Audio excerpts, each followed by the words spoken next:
you'll notice that this review is a little bit different. Actually, the background, the whole setup here is a little bit different than my regular reviews. That's because the area I do my reviews in and my whole setup and everything has kind of changed this week, so I had to revert to this where I do my podcast to give a quick word and a review on this movie Sacrilege that I watched last week because I wasn't going to have a chance to get down there and do it. I will be back to my regular setup here shortly, but I am going to crank out probably 1 or 2 reviews like this in this setting just so I can get that content out to you guys, my viewers. So don't fret. Don't be fearful. I'm not going to stay like this. Things will be going back to normal here very soon. But while we're here and in this new kind of way and a little bit more freeform way of looking at my movies, today I am talking about Sacrilege. It is a movie I just recently watched here, and it comes to us from director David Creed. Sacrilege is a British flick, and it is ultimately about a group of 4 women that go on a vacation or a holiday, as they say over there, to this cottage out in the woods just to have a good time and get away from things. While there, they run into a group of people in the area that are of pagan, they like worship pagan gods or something like that, and for whatever reason they get invited to this pagan ritual thing, and they think, hey, that'd be a good idea, let's go do that in the middle of the fucking night out in the middle of the fucking woods. Why they think this is a good idea, I don't know, but they go for it. They go and see some weird shit at this thing, but they don't really take any of it serious. And then afterwards, they go back to the little cottage. They find like a little weed farm while they're there, start smoking some just random ass dolja, and then just weird shit starts to happen. And it apparently all their fears, I guess, start to manifest and just kind of wreak havoc on their weekend. Like one girl is afraid of I guess she's afraid of dogs, or she's afraid of big dog, or I don't know. This dog keeps like chasing her and trying to kill her. One woman is afraid of bugs, I suppose. She keeps finding bugs all over her body and stuff like that. And another one, I think it's more of a vanity thing where her face keeps going old when she looks in the mirror and her hair's gray and like she's falling apart. Crazy stuff like that. And they don't know why, and they're trying to figure out why, but clearly it probably has something to do with this fucking weird-ass ritual they went to the night or a few nights ago. And then they just got to figure out how to make it away or make it out of this situation without ending up dead. Can these manifestations, can this dog and these bugs and all this stuff, can it actually hurt them? Is it in their head? Why are they seeing these things? What's going on? And just overall, how do we get out of this vacation from hell? Sacrilege was okay. Right out the gate, when I started watching it, I was very impressed because it is a smaller movie for sure. I knew that going in, that this was a smaller budgeted movie. It's not a big budget Hollywood movie. It's not even a medium budget Hollywood. It is a small movie. But right out the gate, the production values in the first few minutes really did kind of take me back. The extended credit sequence that it has a lot of tracking shots of like some wilderness and stuff like that. And it actually looked really good. It didn't look cheap. It didn't look like it was drone shots. It probably was. But it didn't look like it. It had really good, high-quality music. It didn't have that cheap movie music that you get a lot of times in lower-budget movies because, you know, they don't have like either a really like high-dollar orchestra or they can't use licensed music. The music here sounded good. The visuals looked good. Now, granted, it was mostly just tracking shots and things of that nature, or like drone shots, if you will. But it all looked really good. I was kind of like, oh, okay, you know what? This might actually turn out to be a sleeper hit, some really a surprising film. And then right after that, we see a situation with a man and some special effects. The movie starts off with a bang, if you will. And that part even, I was like, okay, yeah, you know, I like where this movie's going. It's looking really good. The effects that I'm seeing are mostly practical. There may have been a little bit of CGI fire here or there. I couldn't tell, but that's a good thing when you can't tell. I think it was. But if it makes you question it, that means they're doing it right. And I did like this. I was thinking, okay, cool. This movie, I wasn't really looking for much out of it. I didn't think it was going to be anything special, but I was thinking at this point, okay, this is a lot higher quality than I was expecting.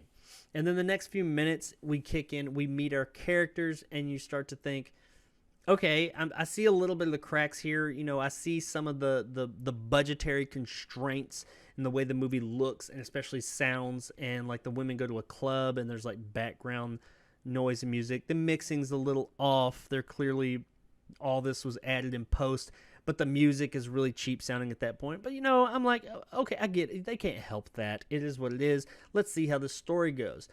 And our characters, they try and add some depth to them by giving them like some backstory and stuff like that. Like one of them was abused or something, and another one was in a relationship with the one that was abused, and apparently they broke that off. And they give us some backstory to try and give us, like, to build these characters. Some of them, at least. There's a couple of them that they're just character tropes, they're archetypes, and that's what they are.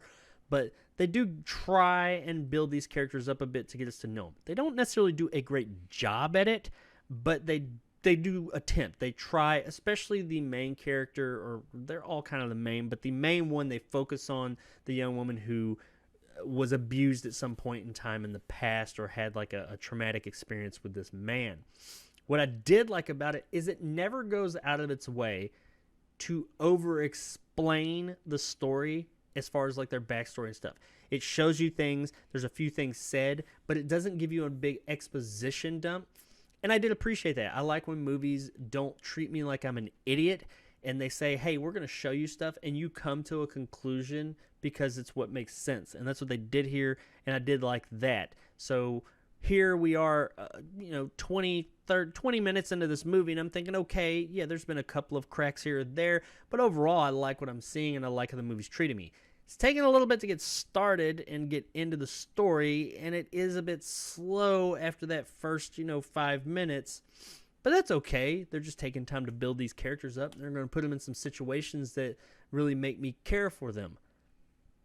Not really, though, because it's pretty slow going for a while at that point. These characters get to this house. They meet a guy. He says, come out here. You go to this pagan ritual thing that's really just not much going on. Some people dancing around a fire, some odd things happening. And they go back to the house, and they have some quarrels, and just there's some weird imagery here or there, but it is fairly slow. Things don't really start to pick up for quite a while, and this is one of the biggest issues I had with the movie, was that there is just this long stretch of not much of anything going on. There are things that happen in this part of the movie that are important, but I don't feel as if we needed that much time to see all this stuff. They could have definitely tightened that part of the movie up. Now, once things do start to kick off and our characters start getting, for lack of a better word, attacked, and we go into this thing about how they're seeing things and what it's all about, it is a bit more interesting, and there's some pretty neat, I don't think I'm spoiling it for anybody when I say not everybody makes it to the end credits.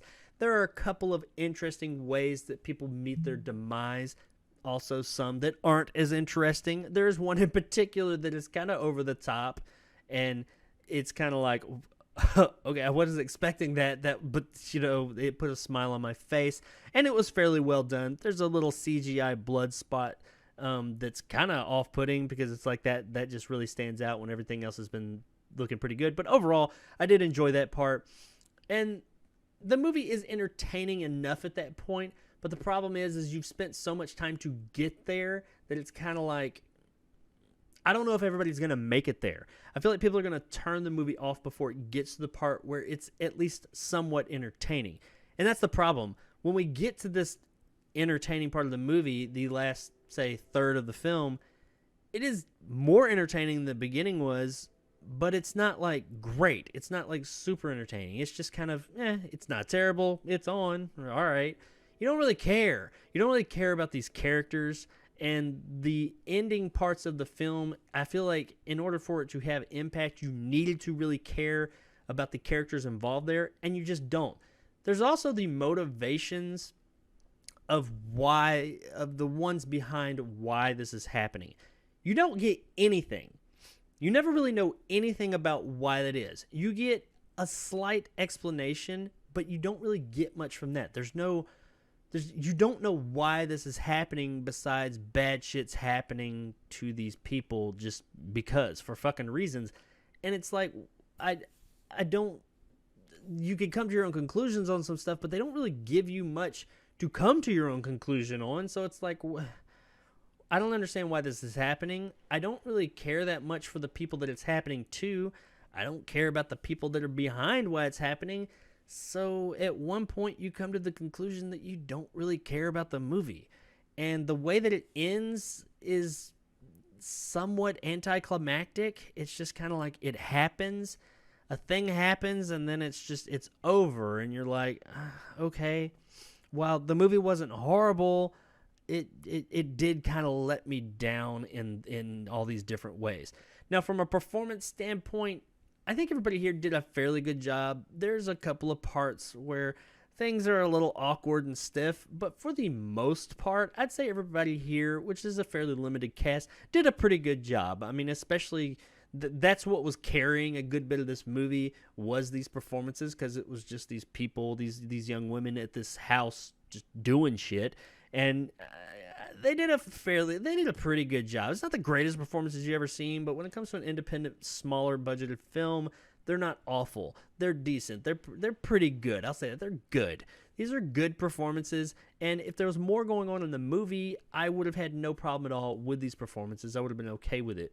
The one character who is afraid of her vanity losing that, I did feel as if she in particular did a really good job. She was playing a bit of a stereotype. Not a bit. She was playing a stereotype for the vast majority of the movie.